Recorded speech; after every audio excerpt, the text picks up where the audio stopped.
To other news this evening, the ability to live is considered one of the greatest gifts of all time. But sometimes situations and occurrences can make it worth not living for some people. After surviving 4 suicide attempts, Nana Adwoa has been opening up to Grace Hamwa Ajiman on how she pushed suicide aside to live. When I set out to do this story, a number of survivors opened up to me but would not allow me tell their story in public. Asantewaa was 18 when she got pregnant.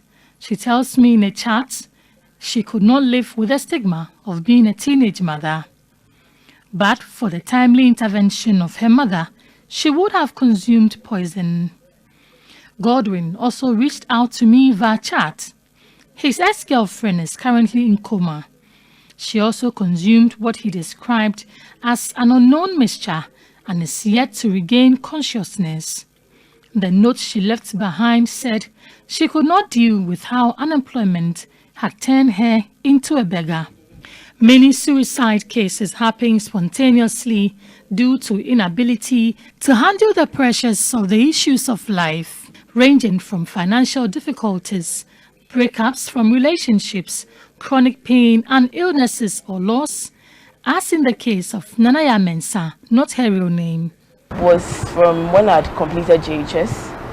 I just completed JHS. My dad wasn't taking care of me anymore because apparently I had gone to visit my mom. And I wasn't allowed to talk to my mom because they are not together. As a punishment, he's not going to take care of me anymore. The emotional trauma was so much. And that was how come the first one happened. So what did you do?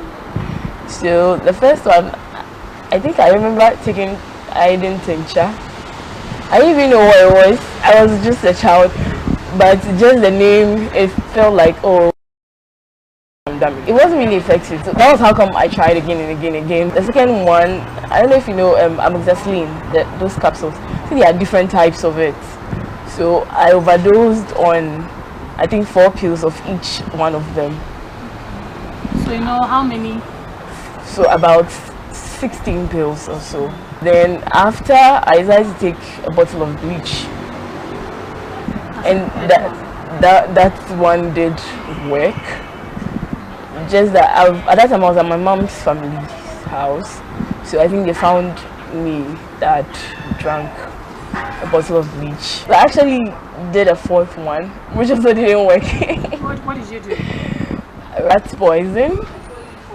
I just think it wasn't the authentic type because if it was, probably would have How caused. much did you take? I just remember it being like 5 and like really taking a lot. In 6 years, she has attempted suicide 4 times because she could not bear the impact of being neglected by family. All the negative energy around was a lot. My grandma had said things like, I'm going to be like my mom with different children from different men because I look like her. So it was like a whole lot of negative energy. Then starting now, the help was not coming. I asked my mom for money and she was directing me to a man. For Nanaya, her family, which was to be her support system, rather worsened her plight.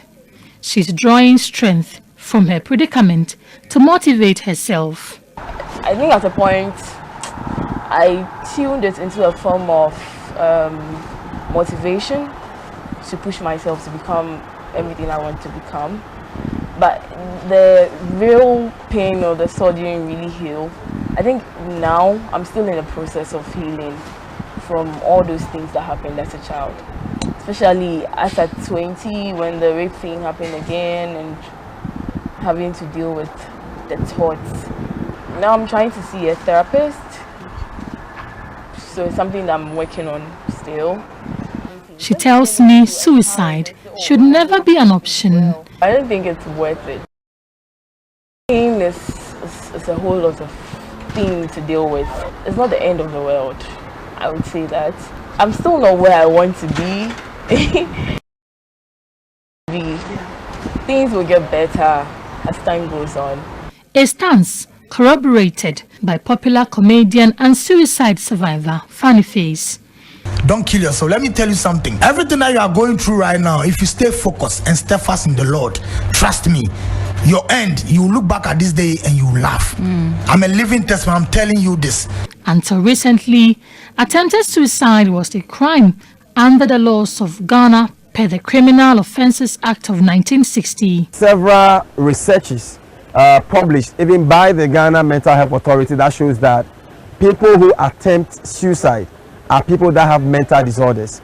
Because for a person to come to the decision to take his or her own life, most of them may be suffering from some extreme depression or some form of disorder. And so when those people are caught in the act, what they need is medical care and not imprisonment. In Ghana, about 1,500 suicide cases are reported annually, and in each reported case of suicide are 4 unreported cases, summing the number of unreported cases to almost 6,000 yearly. The African continent is said to have 1 psychiatrist for every 500,000 inhabitants, 100 times less than the WHO recommendation. No matter the situation you're going through, always remember, suicide should never be an option. There's always help available for you. Call the Suicide Helpline 0800 678678. Suicide is never an option. Grace Hamwajuman, TV3 News, Accra. Well, suicide is never an option. Absolutely. Do talk to someone if you find yourself in any position where you feel you need to take your life. Yeah. We've shared the numbers, kindly keep it and share it with a friend as well. This is News 316.